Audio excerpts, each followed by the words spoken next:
যেতে হয় এই সামান্য একটা সার্ভিসের জন্য। এটা হয়তো ঢাকায় সচিবালয়ে বসে হয়তো সবাই অনুভব করেন, হয়তো নিশ্চয়ই এদের সঙ্গে দেখা সাক্ষাৎ হয়, কিন্তু বাস্তবে যে পরিমাণ হয়রানি, এবং শুধু হয়রানি না, উৎপাত, দালালের উৎপাত, তারপরে উপদালালের উৎপাত, বাড়িঘরের উৎপাত, গিয়ে গিয়ে উৎপাত, পুলিশের উৎপাত, নানা ভঙ্গি একটাকে কেন্দ্র করে কত রকমের যে উৎপাত মানুষের জীবনে আসে, এবং তার এমন থাকা এটা ছাড়া তার উপায় নেই, বাঁচার উপায় নেই। যত উৎপাতই হোক তাকে এটা গ্রহণ করে কাজটা ঘুরিয়ে দিতে হবে, এবং যেটা কয়েক মিনিটের কাজ সে বহুদিন ধরে এটা ঘুরিয়ে পেঁচিয়ে এটাকে করে। আজকে যেটা আমাদের মনের মধ্যে ছিল, যেটাকে যেহেতু অনলাইন সার্ভিসের কথা আমরা সবার সঙ্গে বলেছি, কথা বলছি, সবাই উৎসাহ দেখছে, আমি মনে করছি কেন্দ্রীয় ভাবে একটা আনুষ্ঠানিক ভাবে প্রাতিষ্ঠানিক ভাবে এটা করা যাবে না। কারণ তো সেই চ্যালেঞ্জের ভিত্তিতে ফয়েজের সঙ্গে আলাপ করলাম, ফয়েজ খুব উৎসাহ দিল যে এটা পারা যায়।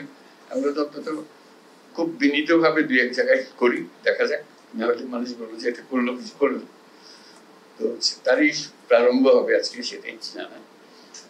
এবং সবার যে উৎসাহ আছে জনে জনে যখন আলাপ করেছি সেটা আমি দেখেছি, আমাদের উৎসাহের কোনো কমতি নেই, কিন্তু কাজটা এগোতে পারছে না। অনেকে শুরু করে দিয়েছে, কিন্তু কাঠামোর অভাবে এটা হয়তো ছড়াচ্ছে না। আমরা চাচ্ছি যে এটা একটা কাঠামোগত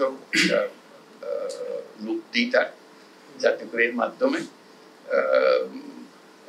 উদ্যোক্তাদের মারফতে এটা আসুক, এবং সবাইকে মূল বিষয়টা হবে যে মেসেজটা আমরা দেবো, আপনি ঘরে বসে নিজের জায়গায় করবেন, আপনার কিছু অসুবিধা হলে ওই কেন্দ্রে আসেন, আর কেন্দ্রে আসে অভিভাবক 7 জনের, তবে পরবর্তীতে আপনি নিজে করতে পারবেন। আপনি না পারলে আপনার ছেলে মেয়ে পারবে, যারা তরুণ তরুণী আছে তারা শিখে যাবে, 2-1 মধ্যে শিখে যাবে, তাহলে একটা সব অসুবিধা হবে। সেটাই ছিল আমাদের সুযোগ।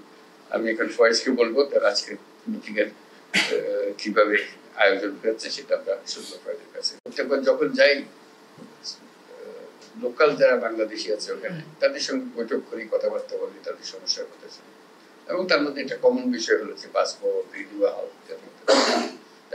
এবারে গেলেও ধরবে আমার একটা জব দিতে হবে, আমি জব দেবো যে এখন আপনি করে বসে করেন, আপনারা সব শিক্ষিত মানুষ, লেখাপড়া জানে, আইটি এক্সপার্ট, বেশিরভাগ হলো আইটি এক্সপার্ট, আপনারা করে বসে করেন, এবং আপনারা অন্যদেরকে উৎসাহিত করেন যেন সার্ভিসটা দেয়, প্রফেশনালি সার্ভিসটা দেয়। এটা হচ্ছে এটার জন্য হাই কমিশনে আসা, এমবাসিতে আসা কোনো দরকার নেই। আজ এইটা বলার জন্য তখন বললাম যে আমি তো যাবো, কথা বলবো, পারবে কিনা বলবো, পারবো। তো সেটা এখন কিভাবে পারবে আমি জানি না, আমি বলবো যে এটা হবে, কিন্তু বলে কাজে এখন হওয়ার দায়িত্ব তার, যে আবার আশ্বাস দিচ্ছে যেটা হবে, কাজে এটা আমি করে দেবো। এটাই হলো বিষয়টা। আর যে বলবে, যারা বলবে কোনো অ্যাড্রেস করার দরকার নাই, অমুক অমুক অমুক, এগুলো একবার হয়ে গেছে, এটা শেষ, তারপর যা করার খুব ইনফর্মালি আলাপ। মাঝে মাঝে বলবো কথা, এটা প্রসঙ্গে যে জাপান যাওয়ার প্রসঙ্গ, তো সেখানে আলোচনা প্রসঙ্গে জানলাম যে জাপান সরকার যারা জাপানি ভাষা বলতে পারে তাদের লেভেল আছে, 1 লেভেল 1 লেভেল 2, বিশেষ লেভেল 4 পর্যন্ত যে পারবে তাকে ওটা পাস করলে নিয়ে যাবে, এটা বিষয় না। কাজে আমি বললাম যে তাহলে আমরা বসে আছি, কারণ তাকে জাপানি ভাষা শিক্ষক আর চলে যাচ্ছে সেখানে, তারা বলতেছি নিয়ে যাবে। তো সেটা আমি আলাপ করে আসবো কিভাবে করবো। আমি যে প্রথমে আমরা 1 লক্ষ ছেলে মেয়ে টার্গেট করব, এবং ওদেরকে বলবো শিক্ষক দাও, অথবা এখানে যারা শিক্ষকতা করতে পারে যেতে পারে, যেভাবে হোক আমরা শিক্ষক জোগাড় করবো। ক্রমে ক্রমে এরকম যেটা শুরু করলাম ওইটা ওইভাবে শুরু হবে, আস্তে আস্তে একটা শুরু হবে। এবং একবার শুরু হলে বলি এটা থামবে না, যত দিতে পারেন আমরা দিতে থাকবো। আপনাদের সংখ্যা আমি 1 লক্ষ দিয়ে শুরু করতে চাচ্ছি, 1 লক্ষ টার্গেট করে, 1 লক্ষ তো রাতারাতি হবে না, আমরা শুরু করবো হয়তো 200-500 দিয়ে শুরু করবো, আস্তে আস্তে আরো 1000 হবে, লাখ হবে, ইত্যাদি ইত্যাদি যাবো। এইটাও আরেকটা সুযোগ, শুধু একটা ভাষা শেখা, এবং তারা সেটা শেখাবার জন্য যা যা আয়োজন লাগে সেটা করে দিতে পারবে, এবং সেটা করা। এটা যে কত রকমের সুযোগ আছে, এটা একবার করতে পারলে এই ধরনের কাজ তরুণ উদ্যোক্তাদের নিয়ে আমরা বহুদূর যেতে পারি, সেটা জানিয়ে রাখলাম। সাফল্য কি হবে যাওয়ার পরে কথা হবে, তাদের সঙ্গে ফিরে আসি জানাতে পারবো। আমরা আবেদন জানাচ্ছি, আপনি ঘরে বসেই আপনার ট্যাক্স দেন, আপনি ঘরে বসেই করেন। আমি যদি ঘরে বসেই করি, আমার তো দিয়ে দিছো লাইসেন্স, আমি সব করতে পারতেছি, কাজে আমার একজনকে করে দিতে দোষটা কি? আবার এত কন্ট্রোল কিসের জন্য? কি আমি করতেছি, আমার দিয়ে দিছো, আমি করতেছি, আমার ছোট মেয়ে সে গিয়া পাড়ার সবাইটা করে দিয়ে আসে, ও জানে ওরা একটু ধরো করে দিতে পারে। সেটা যদি হয় তাহলে ভয়টা অত ভয় আর নাই, যে আমি তো নাগরিক কাছে দিয়ে দিয়েছি, বলছি আপনি ঘরে বসে এটা করেন, এই তোমার যত ভূমি মন্ত্রণালয় যত কিছু আছে সব পেছনে হলো যে আপনি ঘরে বসে করবেন, আমি অনলাইন করে দিয়েছি, আপনি সব এখানে পাবেন। আমরা শুধু এটাকে সিস্টেমেটিক করছি, অনেকে ভয় করতেছে না, বা এখনো সে ভয় থেকে সে বেরিয়ে আসতে পারতেছে না।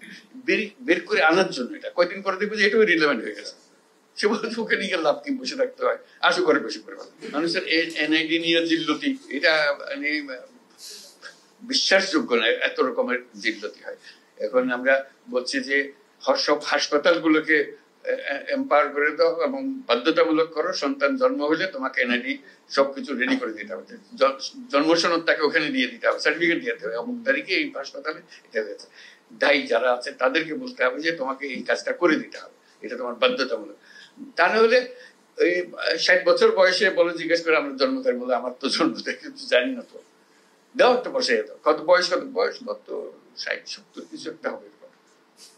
মানুষ নিজের নাম জানে না, এদের নিয়ে আমাদের কাজ করতে, নিজের নাম জানে না। আমাদের অভিজ্ঞতা, আমাদের কাজের মধ্যে অভিজ্ঞতা হলো যে আপনার নাম বলেন, না আমিনার মা, আমিনার মা, তাকে কোনোদিন বলা হয়নি তার নাম কি, অমুকের মেয়ে হয়ে সে জন্মগ্রহণ করেছে, অমুকের ছেলে হয়ে সে জন্মগ্রহণ, অমুকের ছেলে, ওকে অমুকের নাতি, তারপরে হলো অমুকের মা, তারপরে হলো অমুকের শাশুড়ি, ইত্যাদি ইত্যাদি। এইগুলো কাজে নাম তার নাই, কাজে তাকে নাম দেওয়া, তারিখ স্থাপন করা, আমাদের যত এনআইডি আছে তার মধ্যে 50% হলো যে ভুয়া জন্ম তারিখ, আরো বেশি হইতে পারে। আর আমার জন্ম তারিখ তো আমাদের জানা নেই কেউ। এইভাবে আমরা হয়েছে। আমাদের বেশিরভাগ স্কুল কলেজের শিক্ষকদের দায়িত্ব হলো, বিশেষ করে প্রাইমারি স্কুলে ম্যাট্রিক পরীক্ষার সময়, এখন এইচএসসি এসএসসি এগুলো, যে হেডমাস্টার জন্ম তারিখ বসে, এবং বেশিরভাগের জন্ম তারিখ হলো 1 জানুয়ারি। বাংলাদেশে যত 1 জানুয়ারিতে জন্মগ্রহণ করে পৃথিবীর কোনো দেশে এত জন্মগ্রহণ করে দিতে হবে তো, এত 1 জানুয়ারিতে এত কম, তোমরা প্ল্যান করে রাখো 1 জানুয়ারি। আমি খুব এক্সাইটেড আজকের দিনের জন্য, সবাই মিলে এসেছি আমরা, একটা বড় রকমের কাজ এটা, যাতে করে আমরা জানি যে আমরা যে যাত্রা শুরু করলাম এটা সবার কাছে আমরা পৌঁছে দিতে পারবো, এটা একটা ঢেউ শুরু হবে, যাতে করে সার্ভিসগুলো নিশ্চিত মনে এবং সঠিকভাবে সেই সার্ভিসগুলো পায়, কোনো রকমের উৎপাতের মধ্যে দিয়ে তাকে হয়রানির মধ্যে দিয়ে যেতে না হয়। আজকে ফয়েজ বললো যে প্রত্যেক মন্ত্রণালয়কে অনুরোধ করেছে একটা করে অন্তত দেন, একটা করে শুরু হোক, যারা বেশি দিতে চায় মোস্ট ওয়েলকাম, যত বেশি আসে তত ভালো হবে। তো কেউ যদি পরীক্ষা করতে চায় আগে একটা দিয়ে দেখি না, আবার কি বিপদে ফেলে আমাদেরকে, সেটা আমাদেরকে নিয়ে টানাটানি করবে, দ্যাটস অলসো ওয়েলকাম। কিন্তু এটা গিয়ে একটু দেখে আসে আর কি করে, যেহেতু আমরা এখানে আছি, একটু যে 3টার কথা বলছে এটা বাস্তবে কিরকম হচ্ছে, প্রথম দিকে হয়তো বেশি লোকজন আসবে না যেহেতু জানে না, আস্তে আস্তে যখন আসবে একটু গিয়ে উঁচি মাইরা দেখে আসলাম যে কি হচ্ছে, কি আলাপ সালাপ হচ্ছে, শুনলাম তারা কিভাবে কাজ করছে, দুজনের সঙ্গে আলাপ পরিচয় করলাম, নিজে যদি উৎসাহ বোধ করি ঠিক আছে, আরো আমরা 2-1টা আইটেম দিয়ে দেখি কিরকম করে। আর যদি মনে হচ্ছে আমার আইটেমটা দিছিলাম কিন্তু ভালো হচ্ছে না, একটু উইথড্র করলাম, আবার দেখলাম কিভাবে করলে এটা সঠিক হবে। এইভাবে আমাদের একদম ঘরের ভেতরে বসে থাকলে তো এটা করা যাবে না। আমরা বলছি অনলাইন, আমরা কিন্তু বলে যাচ্ছি অনলাইন দিচ্ছি, ঘরে বসে করুন, এটা ঘরে বসে চাইতেও আরো ঘনিষ্ঠ, ঘরে বসে করা তার কোনো নিয়ন্ত্রণ আমি খুঁজে পাচ্ছি না। এটা অন্তত গিয়ে দেখে আসতে পারতেছি কে কি করছে, কিভাবে হচ্ছে, কয়টা করেছে, কি ধরনের সার্ভিস লোকে পছন্দ করছে। এখন ধরো 10টা-12টা সার্ভিস একসঙ্গে হয়তো হবে, হলে তার মধ্যে কোন সার্ভিসটা সে বেশি চাচ্ছে, 1 নম্বর সার্ভিস কোনটা বেশি চায়, 2 নম্বর সার্ভিস বেশি কি চায়, তাহলে সেটার থেকে আমরা একটা ধারণা পাবো, সেটাও একটা স্ট্যাটিস্টিক্স আমাদেরকে দিতে পারে, এটা উৎসাহিত করবে সবাইকে। কাজে এটা যাতে নিশ্চিত হই আমরা ত্রুটিমুক্ত থাকি, যাতে করে কেউ না বলে যে না এটা চালানো যাবে না, এর দূর অগ্রসর হওয়ার পরে চালানো যাবে না decision not be very welcome decision. কাজে আমাদের নিশ্চিত হতে পারে যেটা করছি সঠিকভাবে করছি, এখানে ভুল করার সম্ভাবনা অতি অতি অতি নগণ্য, এটা অলমোস্ট নীল, এই পর্যায়ে নিয়ে যেতে হবে, তখন বর্ষা আসবে সবার জন্য। আজকের মতো এখানে আমরা সমাপ্ত করি, সবার জন্য একটা হাততালি একসঙ্গে।